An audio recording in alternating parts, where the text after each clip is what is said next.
souvent que la tristesse habite l'âme. Elle s'y accroche sans jamais vraiment nous quitter. Et puis un jour, on pense à un moment heureux, mais qui n'est jamais assez pour nous sauver. Et puis on espère encore et encore que la prochaine fois sera la bonne. Mais avancer, pour aller où? S'arrêter. Et si demain était meilleur qu'aujourd'hui? Et au milieu de tout ça, il y a une seule voix qui reste. Bats-toi. Même fatigué. Même à bout. Juste une dernière fois. Waouh! Je ne sais pas si je dois dire la tristesse ou la joie, toutefois nostalgie.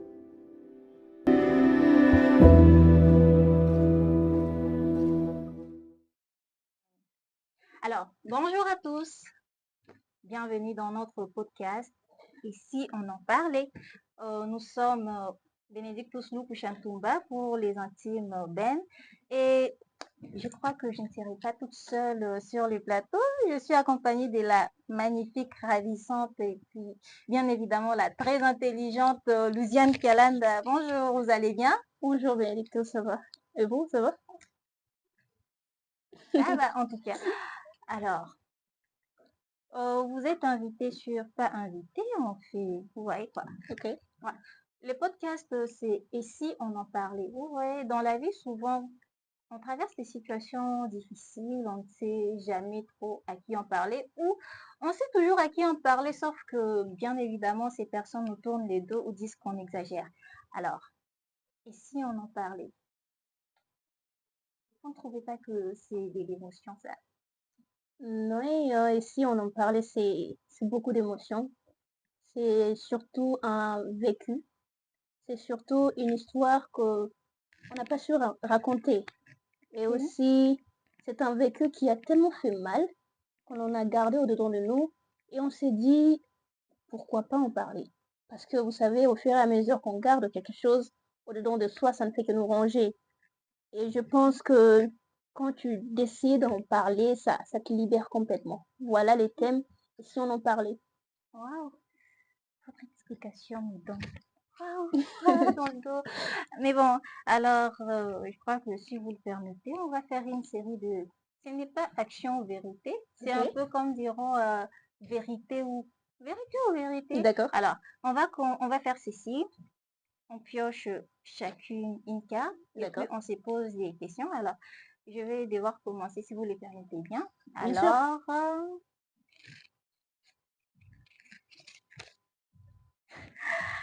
Alors, Madame Louisiane Kalanda, as-tu déjà eu l'impression que les cieux t'ont tourné les dos? Ok, alright.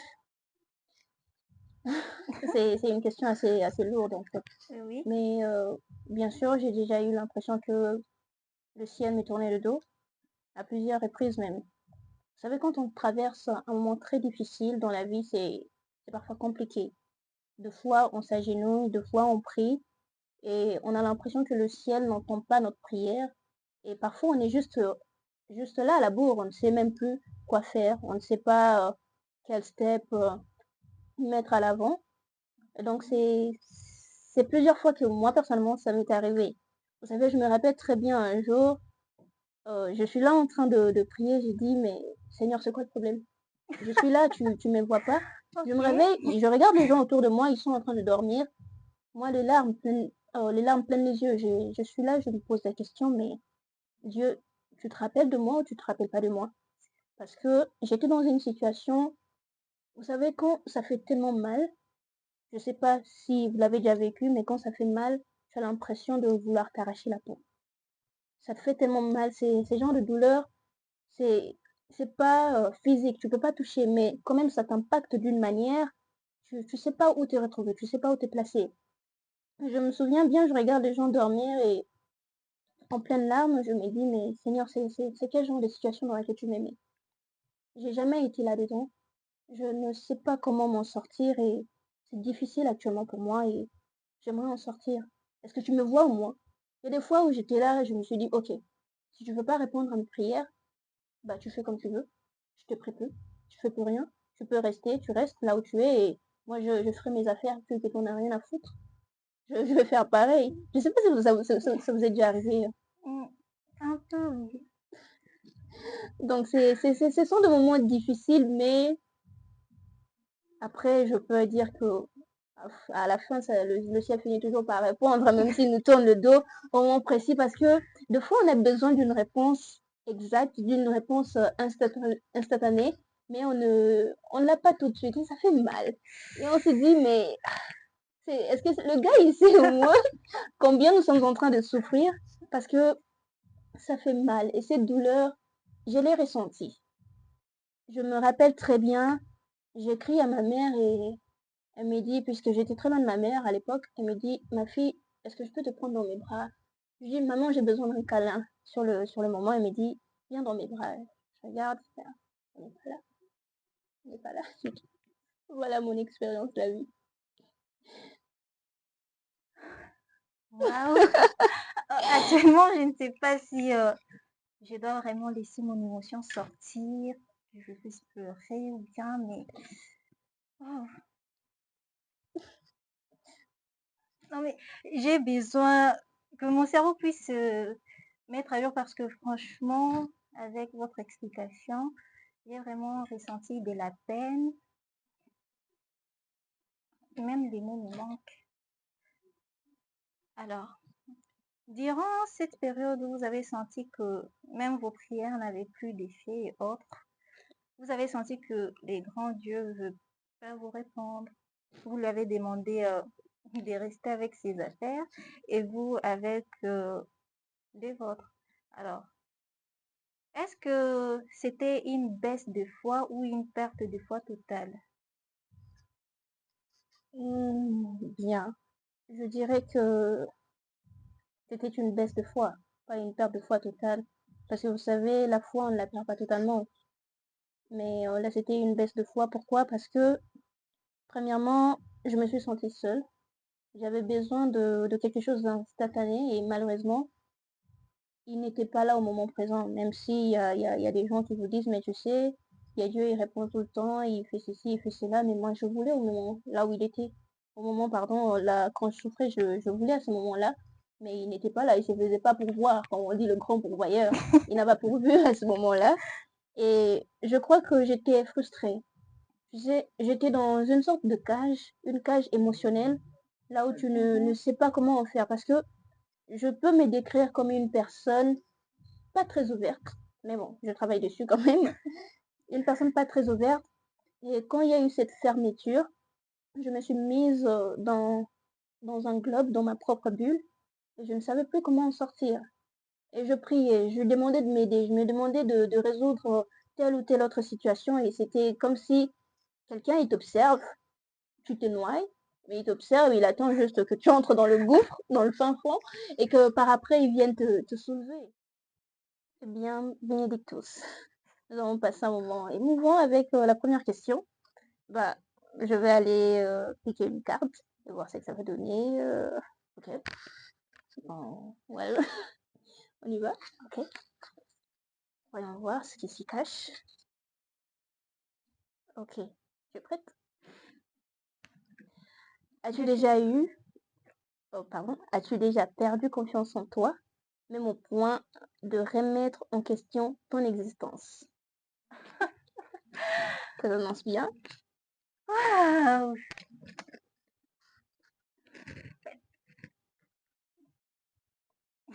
Ok. Prends ton temps, prends ton temps.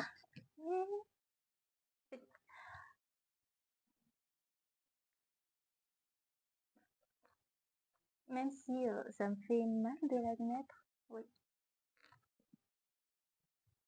Pas seulement jusqu'à remettre en question mon existence. J'en suis arrivée au point où je me souviens que le Seigneur me pardonne jusqu'aujourd'hui, je demande pardon. Dans mes prières, j'ai lui demandé pourquoi est-ce que je suis venue au monde. Si c'était subir toute cette pression, pourquoi est-ce qu'il ne devrait pas répondre ce qu'il a donné? Euh, j'ai traversé des situations où Dans mes prières, c'était pas que j'ai demandé que les seigneurs me donnent l'argent. Bien sûr que je suis amoureuse de l'argent, mais je ne demandais pas cela dans mes prières. OK. J'ai demandé carrément que le Seigneur m'achève. Je me souviens, j'ai déjà eu des envies suicidaires. J'ai me détesté. Ce qui a été la goutte d'eau dans le vase, c'est quand j'avais atteint, imagine, 34 kilos pour une adulte. Waouh! Ça 34 kilos. J'avais littéralement la peau sur le dos. Ce n'était pas qu'une expression. C'est vrai que d'autres appliquent cela comme une expression, mais chez moi, c'était une réalité. OK. Quand on dit mythe ou réalité, c'était une réalité. Euh, Ce qui me dérangeait, c'était pas seulement l'effet d'avoir extrêmement maigri, puisque mes côtes, on pouvait entrevoir mes côtes à travers ma peau. Vous voyez ici, même c'était vraiment visible. Et mes mains n'en parlons même plus. Je crois que j'étais devenue extrêmement blanche, pardon. C'est une période de ma vie que je ne souhaiterais même pas à mon ennemi. Cette situation, puisque des part et d'autre, vous savez qu'on peut se dire qu'on s'en fout vraiment de ce que les autres disent, mais en réalité, il y a une certaine catégorie qui nous blesse, franchement. Puisque je me souviens, d'ailleurs, c'était une nouvelle, j'avais appris que j'avais avorté. Ça, j'avais appris. OK, Ouais, raconte-nous, qu'est-ce qui s'est passé? beaucoup de choses en tout cas. Je me OK. souviens de cette période. J'ai commencé à me détester, j'ai commencé à me délaisser, puisque j'ai tombé à tout moment malade. OK, mais quand tu parles d'avorter, avorter dans quel sens? Bon, le fait que j'avais maigri OK. et j'ai une peau un peu claire là, je crois que j'étais devenue extrêmement blanche et j'avais maigri. Vous connaissez Michael Jackson? Ouais, Exactement, c'était ouais. mon surnom en fait et d'autres me surnommaient la terrifiante. Ça, OK. c'était plus côté enfant Mmh. et de cet amaigrissement, certains disent que j'ai interrompu une grossesse, d'où voilà les conséquences, j'ai maigri et autres et franchement, quand j'y repense, je me dis, franchement, c'était pas les dires de ces personnes-là qui me blessaient. Oui, c'est vrai que ça me poussait à pleurer, à demander au Seigneur pourquoi je ne peux pas prendre du poids, non. C'était l'état de mon corps, puisque ce que les autres pensent de mon corps, en tout cas, ne m'atteint pas. Mais ce que je pense de mon corps, c'est ce qui me blesse. J'en suis arrivée au point où je crois que j'ai plusieurs fois essayé de prendre quelques cachets OK. pour mettre un terme à ma vie, puisque j'ai me détesté. J'ai détesté la beauté que je suis. Et puis, il y a quelqu'un qui m'a dit un jour, quelqu'un dont je vais taire les noms, je crois que vous le connaissez, OK, comment OK. est-ce que j'espère de lui un amour si moi-même je ne m'aime pas? Waouh! J'étais toujours en train de me plaindre, même contact physique, j'aimais pas. C'est pas que j'aime pas qu'on me fasse des câlins et tout, c'est parce que même me serrer la main était douloureux. Ça, ce que les gens ignoraient, me disaient que j'exagère. Comment ferais-je pour accoucher? C'est sûr que je ne saurais jamais l'accouchement puisque je me plains de tout. C'est que les gens ignoraient qu'une adulte avec 34 kilos et avec les os presque visibles, c'était très douloureux puisque je pouvais marcher, vous pouviez sentir que ça faisait crac, crac, crac. Ou je peux vous faire un exemple. Ça, Vas-y. vous voyez quand je faisais ça, Ouais, ça faisait crac, OK. crac, Aïe, on l'entend d'ici. crac. OK. Et quand on me touchait, c'était extrêmement douloureux. Et puis, j'en pouvais plus de la douleur. Je crois que ma sœur a vraiment beaucoup souffert avec moi. Je me réveille aujourd'hui, j'ai dit, j'ai très mal à la colonne vertébrale. Demain, je me réveille, j'ai très mal au genou. Les lendemains, je me réveille, non, j'en peux plus, j'arrive même plus à bouger du lit. Et vous voyez, ce genre de vie, je me dis, comment est-ce que les personnes atteintes de cancer font pour vivre? Parce que franchement, c'était les summum. Je me disais, j'en peux plus vraiment. Je me regardais dans les miroirs, je me dis, mais qu'est-ce que les gens me trouvent? Qu'est-ce que je me trouve au fait? D'ailleurs, pourquoi est-ce que je vis si ma vie c'est devenu douleur jour après jour? Les mieux serait que les seigneurs reprennent la vie qu'il m'a donnée. Et puis, Oui, heureusement, j'y vienne. heureusement qu'il a pas repris, hein, Ouais. heureusement. Heureusement que cette personne m'a fait reprendre confiance en moi et j'ai commencé petit à petit à m'aimer. Et maintenant, on va me traiter des narcissiques. Oui, j'accepte. C'est parce qu'à un moment donné, j'ai pas détesté qui j'étais. J'ai vraiment haï l'enveloppe charnelle que j'ai. puisque à l'intérieur, j'étais vraiment brisée et je voulais vraiment en finir. Donc oui, il m'est arrivé de remettre en question mon existence. Waouh! À vous entendre parler, ça se voit que vous êtes passé par beaucoup. Et je crois que le pire, c'est que les gens ne voient pas par quoi on passe et banalisent la situation. En tout cas, c'est une chose que dans la société africaine, les gens pensent que c'est normal. Pourtant, ce n'est pas normal. Normaliser la dépression, c'est négliger l'être humain. Carrément, oui. Normaliser le fait que ça ne va pas, c'est négliger. Vous savez, quand ça ne va pas, il faudrait parler, il faut dire, je ne vais pas bien. Je sens que ça ne va pas. Moi, il y a des moments où j'écris à ma mère, je lui dis, je suis en train de déprimer, mais je ne connais pas la raison principale pour cette dépression. On n'a pas besoin d'avoir une raison principale pour déprimer. L'environnement autour de nous peut nous faire déprimer. Les études, ça déprime. La société, la famille, tout le monde déprime. Et je Carrément. pense que le pire, c'est le fait que quand vous en parlez en quelqu'un, ils disent que c'est des choses de blanc. Waouh, des choses de blanc, j'ai Non, jamais. des choses des occidentaux, C'est comme ça, quoi nous, la dépression, c'est pas chez nous en c'est tout pas cas. chez nous. Soit tu es paresseux, soit paresseux ou paresseuse, soit la maternité ne sera pas ton lot, en tout cas, puisque tu supportes à peine la douleur, ignorant que la douleur n'est pas vraiment physique et que c'est dans la tête, puisque you know your mind and your body marchent de pair.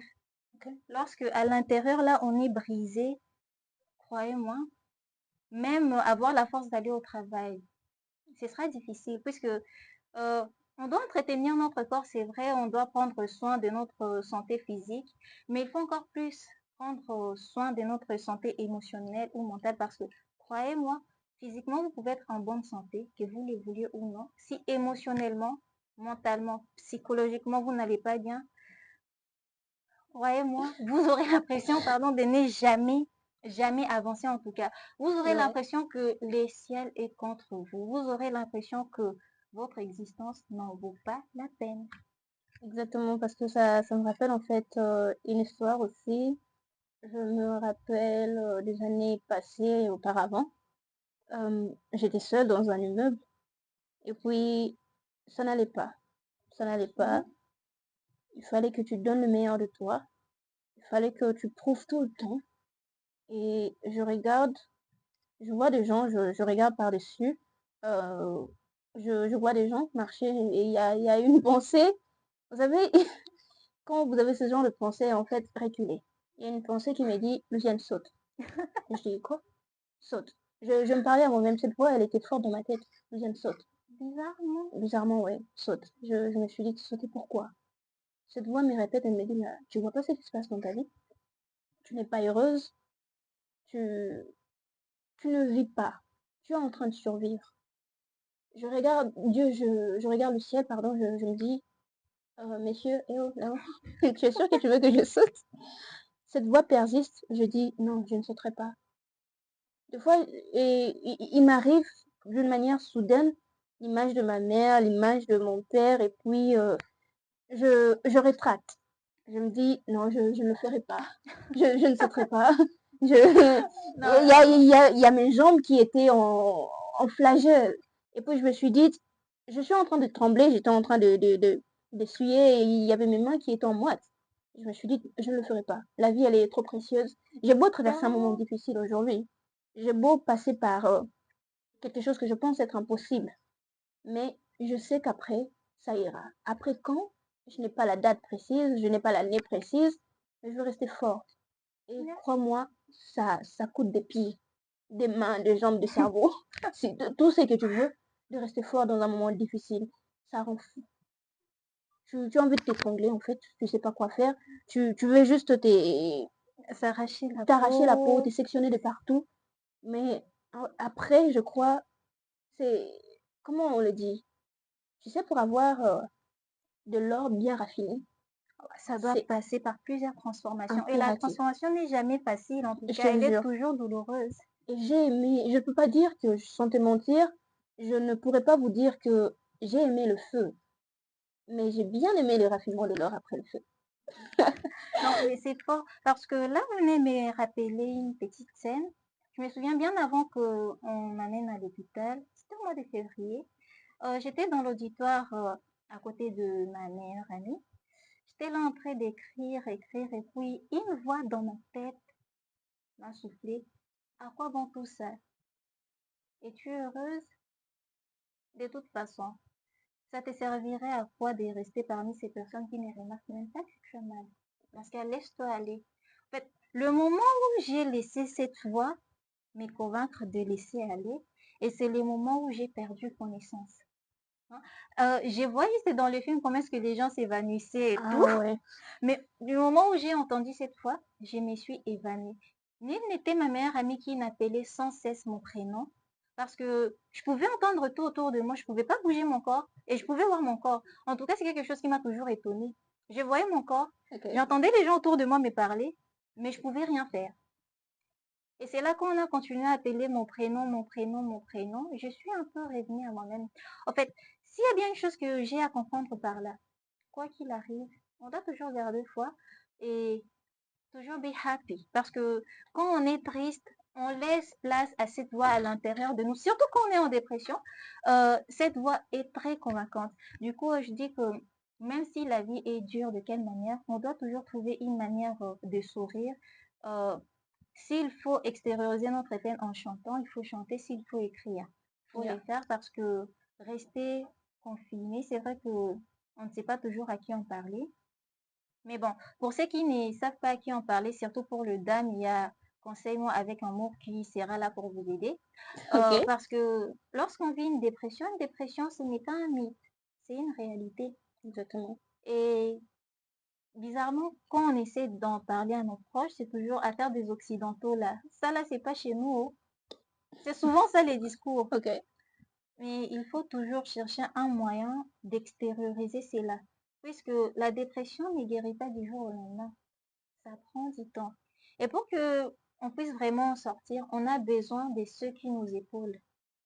On a vraiment besoin de se sentir soutenu. On a vraiment besoin de sentir qu'on n'est pas seul. Parce que franchement, ces jours-là, si on m'avait pas tenu la main, si on m'avait pas appelé, croyez-moi, ces podcasts n'auraient pas eu lieu aujourd'hui.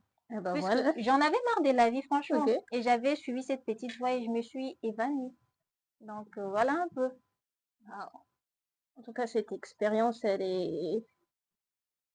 Ça m'enlève les mots de la bouche, en fait. Ça m'enlève les mots de la bouche. Donc, je pense qu'on va aller encore un peu plus profond avec la troisième question. So, are you ready? Yeah, I'm very, very ready. Ok. Madame Louisiane Calande, Ouais. c'est à mon tour maintenant de poser une question. Mais c'est à votre tour, oui. Que penses-tu du jugement permanent de la part de ceux qui ne vivent pas ta situation? Wow. Je pense que, vous savez, le monde s'est fait, comment je peux le dire, s'est fait des idées tellement vite. Et surtout quand ils ne vivent pas la situation. Moi, j'ai toujours vécu dans un monde rempli de personnes qui sont tout le temps là autour de toi pour te servir, pour faire des petites choses pour toi. Et quand tu arrives à un moment difficile, ces personnes s'évaporisent. Juste comme ça, ils sont plus autour. Et malheureusement, et d'une manière aussi bizarre que ça puisse être, vous ne les voyez plus. Et vous ne voyez plus ces personnes nulle part. Vous savez, ces genres de personnes que vous avez pu aider un jour dans la vie et puis subitement elles disparaissent. Et quand tu es dans un moment difficile, tu cherches ces personnes pour un conseil, pour une aide, quoi que ce soit, pour une présence. Mais peu de ces personnes se présentent. Et c'est ce qui fait mal. Mais quand elle se présente, vous savez quelle phrase elle vient avec? Tu sais, si cette situation t'arrive, c'est parce que tu n'as pas assez prié. Oh, oh, oh. En tout Je cas, suis ébahie. je peux te promettre que j'ai bloqué. Il y a certains d'entre eux avec qui je veux même plus voir le visage en portrait en fait. Parce que je me suis dit, comment les gens peuvent être aussi mesquins que ça? D'un côté, vous portez un jugement sur ce que vous ne connaissez pas et vous le mettez derrière le fait d'être trop chrétien, d'être, je sais pas quoi, le man of God. Non mais come on. That's Vous harsh. pouvez pas faire ça. Je viens, je me présente avec une situation et vous permettez de me juger en disant que tu ne pries pas assez. Tu veux que je prie quelle prière? Le Notre Père? Une prière à genoux, je lève les jambes en l'air, je ne sais pas quoi. C'est quel genre de prière que tu veux que je fasse? Parce que si je me souviens bien, vous savez, avant de venir te demander conseil, j'ai d'abord demandé conseil au Père Céleste. Mais toi, tu te permets de dire que tu sais, tu n'as pas assez prié pour cette situation, tu sais, si ça t'arrive, c'est parce que tu n'as pas fait ceci, c'est parce que tu n'as pas fait cela. C'est déstabilisant. Et je pense que vous n'avez pas le droit de juger les douleurs des autres. C'est ce que j'ai le plus détesté dans la vie, que quelqu'un vienne juger votre douleur. Vous savez, une personne qui perd un proche dans la famille et une personne qui vit un manque de travail, je ne me permets pas de juger leur douleur parce que si je n'ai jamais vécu la situation, je me permets de comprendre du mieux que je peux, mais pas de Oui. juger. Sur une échelle de 1 à 10, je veux prendre un exemple. Vous et moi, nous sommes humanitaires. Nous avons travaillé dans des sites, nous avons visité des enfants dont les parents sont morts, des enfants démunis, des ceci, des cela, qui ont fui des territoires de guerre. Je pense qu'en province de Litour, nous l'avons fait. Oui, oui. Et quand nous sommes allés voir ces enfants, ils nous ont raconté leurs histoires. Vous savez combien ces histoires nous ont brisé le cœur nous ont chagrinés. Et toi, cette personne qui vient juger l'autre pour dire tu n'as pas assez prié, imaginons tu perds un frère. Et cet enfant qui a perdu et sa maison, et sa maman, et son papa, tout dans la vie. Tout son Penses-tu que vous avez les foyer, mêmes, son foyer, penses-tu que vous avez les mêmes de douleurs? même pas. Et donc, qui penses-tu être pour vouloir juger la personne? C'est aberrant. C'est carrément aberrant. Vous ne pouvez pas, sur une échelle de 1 à 10, si tu es dans la première échelle, si tu es à 1, et que je suis dans le moment difficile de ma vie, je suis à 5, je te comprends, je comprends ton processus. Je ne veux pas banaliser ta souffrance et dire, c'est juger et dire, bah, tu sais, ça passe pas. Ta souffrance actuelle, sérieusement, ta souffrance actuelle, c'est ce que tu vis pour toi. Et là où je suis, c'est où est-ce que je suis censée être. Je ne peux pas prendre mon chagrin à moi et banaliser le tien. Tu as un niveau de souffrance, c'est ok, tu passes par là. Mais dire que non, tu es en train d'exagérer, tu es en train de... Tu Ça fais se trop le fait pas. bébé, ça se fait pas. Et imagine, toi une dame, un messieurs, tu perds un enfant, et qu'est-ce que cette petite enfant qui a vécu la guerre, qui a vécu des moments bouleversants de sa vie, et qui plus est, voit ses frères et sœurs se faire violer, parce que quand nous faisions nos inventaires, nous avons entendu de frères, de enfants, pardon, qui se sont plaints.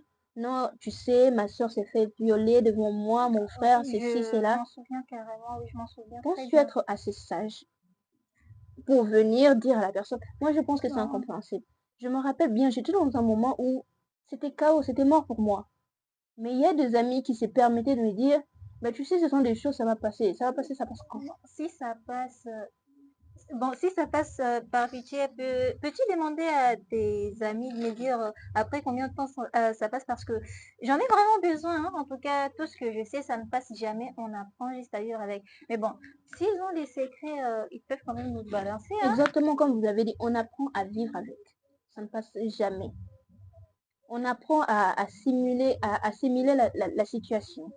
Mais dire que ça passe, non, vous êtes juste en train de banaliser la situation de la personne. Et moi, carrément, ce genre de personne, vous savez, je peux faire même la chose la plus stupide de toute ma vie, mais juste pour ne plus vous voir même pas en portrait. C'est très difficile de passer par un moment dur. Et le mieux qu'on puisse faire, c'est de respecter ce par quoi la personne est en train de passer sans apporter un jugement. Si tu veux m'aider, d'accord, aide-moi en silence. Mais ne viens pas dire, mais tu sais, je viens t'aider, mais toi aussi, comporte-toi bien. C'est quel genre d'aide? Ne m'aide pas si tu penses que tu vas pas m'aider. En tout cas, ça, je suis Non, carrément pour. Je suis carrément pour. j'allais te dire de payer une bouteille d'épices, mais bon. Parce que, wow, it's just amazing. Franchement, puisque c'est une mentalité que la plupart des personnes n'ont pas. Mais bon, que pouvons-nous y faire? Rien. Nada. Okay. I think that it's your turn now. Oh, okay. It's already my turn. Yeah.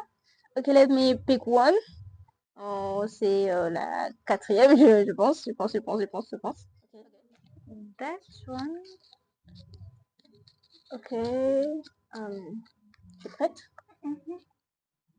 Que ressentons-nous lorsque les personnes qui nous ont aidés à surmonter des tempêtes ne sont plus là pour nous aider à affronter de nouvelles épreuves? Franchement parlant, c'est écœurant. Bien que cela soit écœurant, ça dépend aussi de comment ces personnes ne sont pas là ou pourquoi est-ce que ces personnes ne sont plus là. Parce que à l'époque, je me souviens que lorsque j'ai passé ces moments difficiles, je n'étais pas toute seule. Il y avait cette personne-là qui d'ailleurs m'a beaucoup aidée.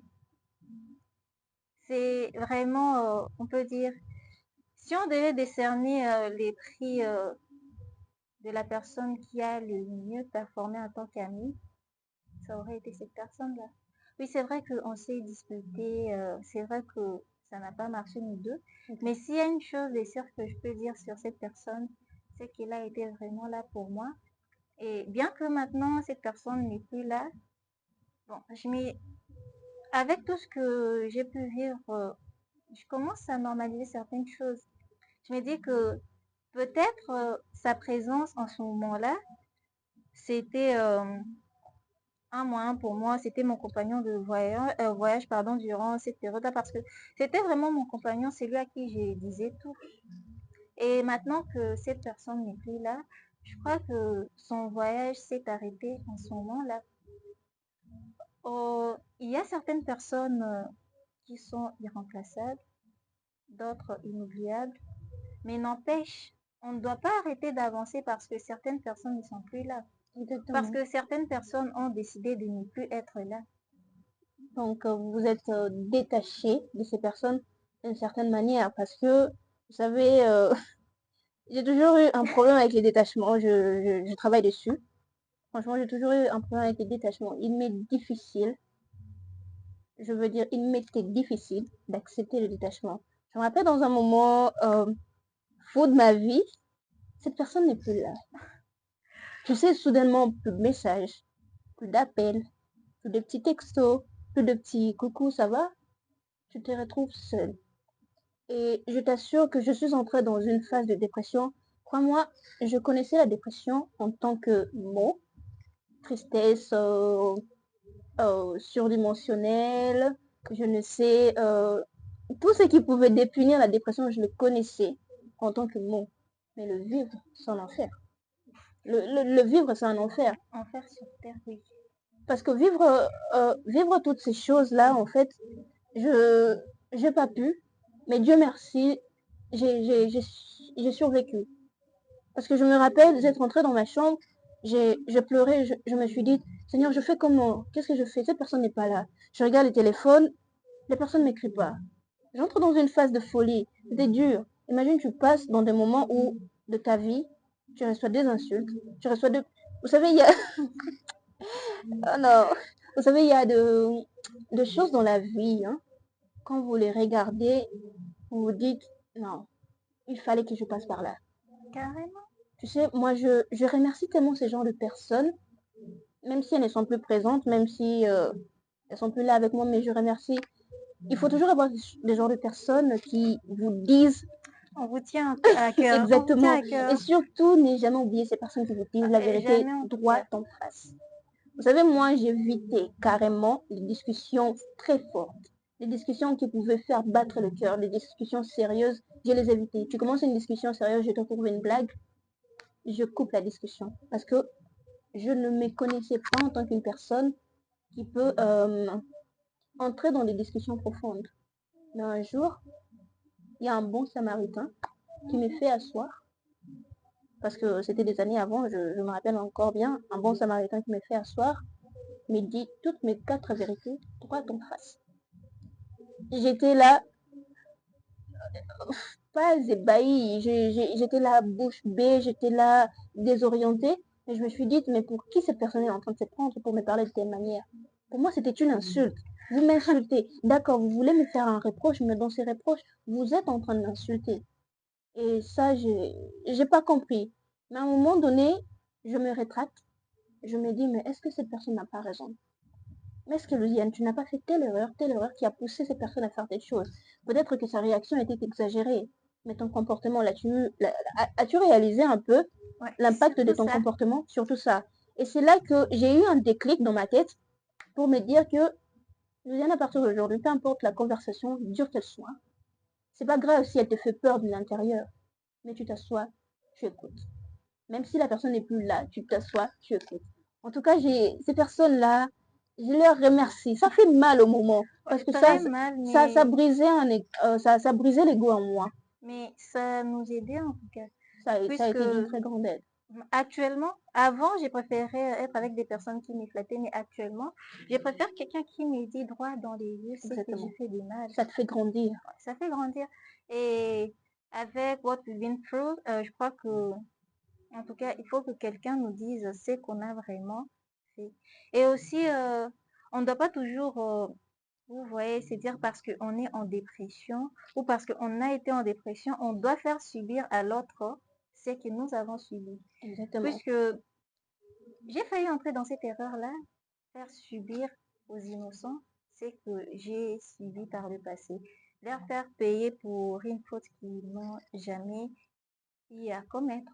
Alors, je crois que c'est très important de noter que quand on passe une situation extrêmement difficile, c'est vrai qu'on a mal, mais on doit aussi se remettre en question, puisque les problèmes, c'est pas toujours les diables autour de nous, puisque je me suis faite à l'idée que aussi longtemps que je me suis convaincue d'une chose, le reste n'a plus d'importance. Alors, c'est remettre en question et faire une introspection, c'est la meilleure des choses. Parce que, imaginons, on me dit que non, je ressemble à un gorille. Mais franchement, déjà que quand je me regarde dans un C'est miroir, est-ce que méchant, je ça. ressemble à un gorille? Ben non. Non, Et là, c'est dans ma méchant. tête, je me suis dit que je suis telle. Alors, je dois tout faire, tout ce que vous direz contre moi, en tout cas, je ferme les oreilles. Donc, c'est vrai que les autres nous font mal, mais c'est nous qui leur donnons cette capacité de nous faire mal. Alors, on ne doit pas toujours blâmer les autres, on ne doit pas non plus se blâmer, mais on doit faire de mise au point. Comment nous en sommes arrivés là? Et aussi, les plus importants, pardonner. Parce que dès qu'on garde rancune là, c'est comme si on avait un poids lourd, mais dès qu'on a... C'est vrai que pardonner n'est jamais facile, hein. Exactement. Il y a d'autres choses que j'ai pas encore réussi à pardonner jusqu'à présent, mais je peux dire que c'est quelque chose qui soulage, franchement. Lorsqu'on avance là, et je suis là dans le j'ai vécu ça. Non mais franchement, puis j'en ris, puisque c'est une situation qui nous a aidé à grandir. On ne doit pas détester ces personnes-là, on ne doit pas les haïr, on ne doit pas les en vouloir, mais on doit les remercier tout en gardant nos distances. C'est un peu ça. Exactement. Et ça me rappelle aussi un vécu.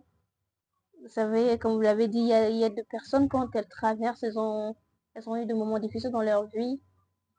Elles vous font porter cet habit de culpabilité, comme si vous étiez là au moment. Quand vous Quand vous n'étiez pas étiez là, les bouchers qui vous allaient êtes abattre la innocent. personne. Vous êtes innocent. Moi, je me rappelle très bien, je me posais la question, mais sur telle situation, je n'y étais pas, j'étais pas présente.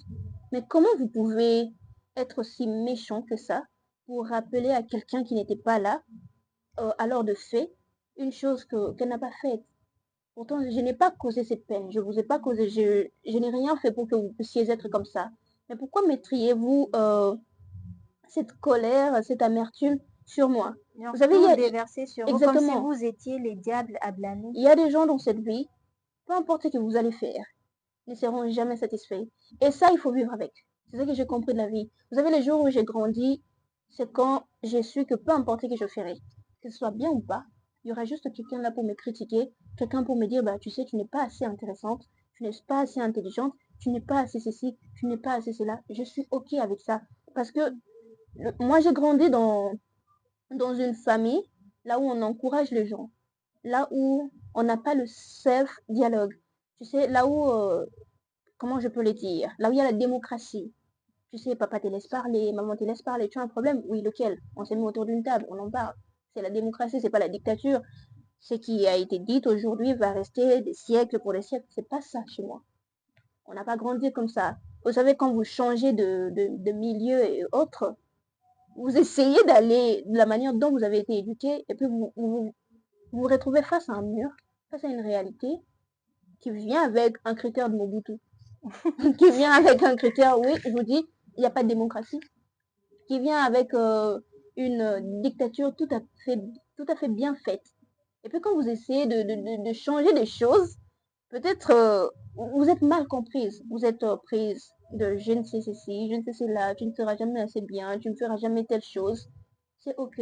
J'ai déjà eu à supporter le poids de cette amertume que je me suis dit. Je me suis juré à moi-même, ce que tu penses de moi, ce n'est pas tout mon problème. Je m'en sers, je ne veux pas t'éprouver, je n'ai pas envie de t'éprouver. Tes insanités restent pour toi.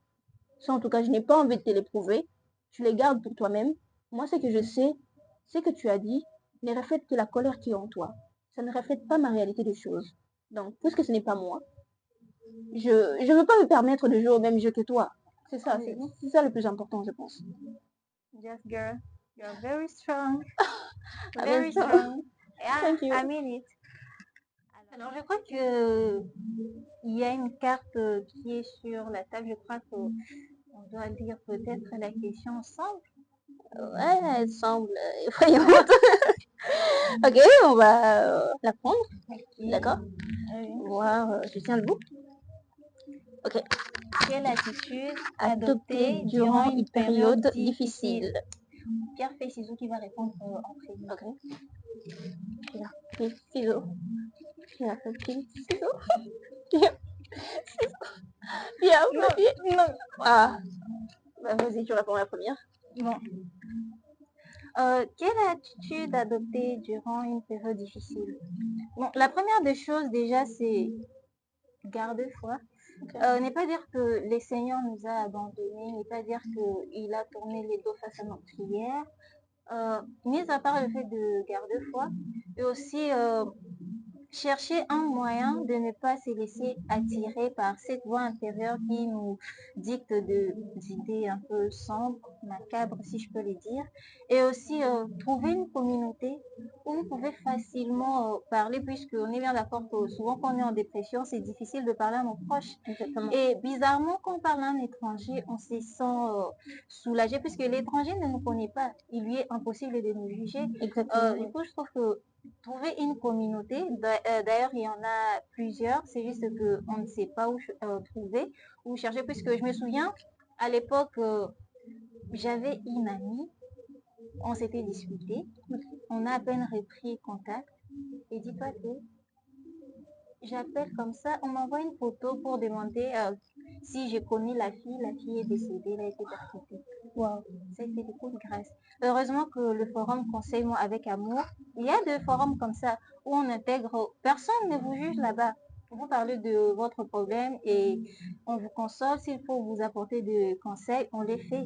Alors, il ne faut pas chercher, même la Bible interdit de s'isoler. Je crois que vous avez déjà lu un passage pareil, puisque je ne me souviens pas exactement de ces passages-là, mais je sais quand même qu'il est strictement interdit de rester très seul.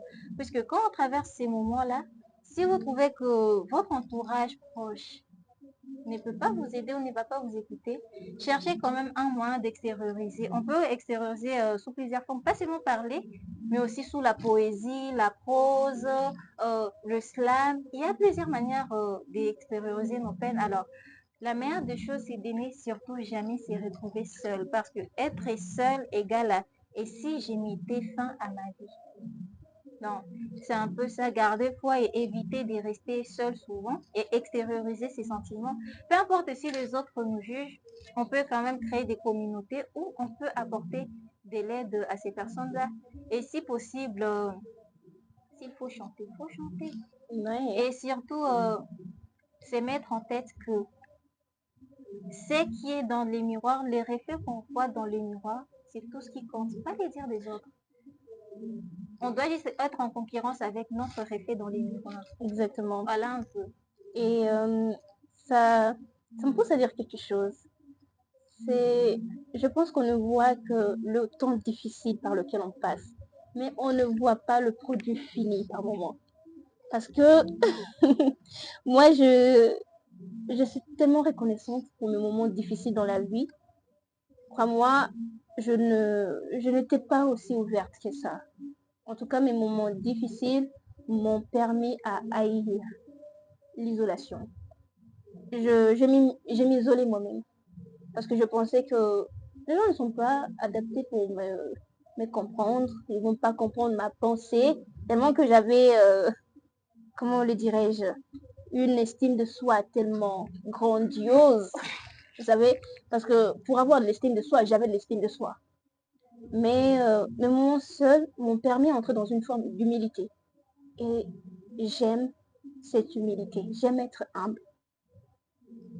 Parfois, ça m'écoeure de voir quelqu'un me servir. J'aime servir les autres. J'ai appris à servir les autres. J'ai appris à mettre ma main dans la pâte avec tout le monde. Et crois-moi, il n'y a pas un plus meilleur sentiment que ça.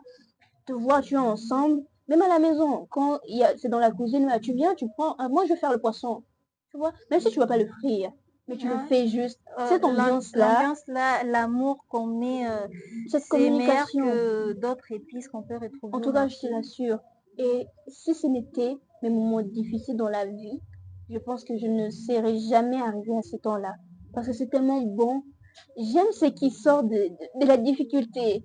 C'était dur dans ces temps-là. Mais quand je regarde, tu sais, quand je suis sortie de ces moments difficiles, je me suis regardée dans le miroir. Je me suis dit, bah tiens, il y a quelque chose qui a changé. Ce n'est pas que j'avais un œil ici, hein, j'en avais pas. Mais je me regarde, tu sens que ton esprit dégage un nouveau souffle. Une, euh, une l'air que t'as jamais connu en fait. C'est exceptionnel, c'est merveilleux. Et cette fois, je me rappelle très bien, j'étais là dans la salle de bain, je me regarde. Malgré que j'étais mince, parce que vivre des moments difficiles, ça te range. Même Même le corps dit, je suis pas là en je tout te cas, faut jure, faire sans moi. malgré que j'étais mince et tout, mais je me regarde, je me dis, bah, c'est qui cette beauté en fait? C'est qui cette beauté? Parce que il y avait une nouvelle personne devant moi. Une personne simple, une personne réfléchie, une personne posée, une personne assez mature. Et j'ai dit à cette personne, je t'aime, Lucienne, pour qui tu es.